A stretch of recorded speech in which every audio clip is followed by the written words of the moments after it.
অনেকে আমাকে প্রশ্ন করেছেন যে আমি দীর্ঘ 15 বছরের যে আমার সার্ভিস জবটা ছিল সেটা ছেড়ে আমি কেন উদ্যোক্তা হলাম। তো আমার কাছে যেটা মনে হয়েছে, মানুষের জীবনে কাজ শেখার জন্য তার জব বা কোনো প্ল্যাটফর্মে কাজ করাটা সেটা অধিক গুরুত্বপূর্ণ। কারণ আপনি চাকরি না করলে কখনোই আপনি কাজে ভালো কিছু শিখতে পারবেন না।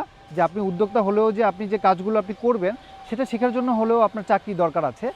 কারণ আমি যখন চাকরি করেছি আমার কাছে মনে হয়েছে যে আসলে সেখানে কোম্পানি অনেক বড় হয়েছে, অনেক কিছু হয়েছে, কিন্তু আমার নিজের যে অভিজ্ঞতাটা সেটা কাজে লাগানোর জন্য এবং নিজের মতো করে কাজে লাগানোর জন্য আমার কাছে মনে হয়েছে যে আমার নিজের উদ্যোগটাই আমার কাছে সেরা।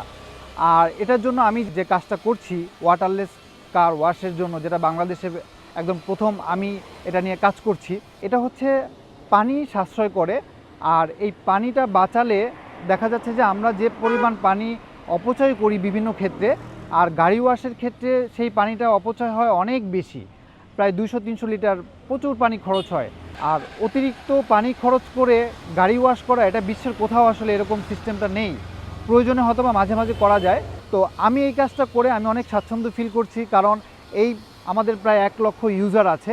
তো এই ইউজার থেকে যখন তারা পানি ছাড়া গাড়ি ওয়াশ করার মাধ্যমে বিলিয়ন বিলিয়ন লিটার পানি যখন তারা সাশ্রয় করে, আর এই সাশ্রয় করার মাধ্যমে এই পানিটা সাশ্রয় হয় এবং এই পানযোগ্য পানিটাই পরবর্তী প্রজন্ম খেতে পারে। তো এই থিমটা থেকেই হচ্ছে আমি আগ্রহবশত এই কাজটা প্রায় দীর্ঘদিন ধরে করে আসছি।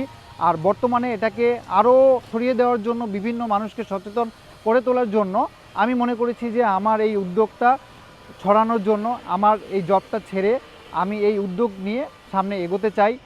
তো আমার মনে হয় যে এই বিষয়গুলো আপনাদেরও খেয়াল রাখা উচিত, যে যেখানেই কাজ করেন লক্ষ্যটা শুধু এক চাকরিতে না থেকে হয়তোবা আপনিও চিন্তা করতে পারেন যে আমি আমার কোনো উদ্যোগ নিয়ে হয়তোবা আমি এগিয়ে যাব। আজকে হোক কালকে হোক, আপনার ইচ্ছা শক্তি থাকলে আপনি অবশ্যই পারবেন।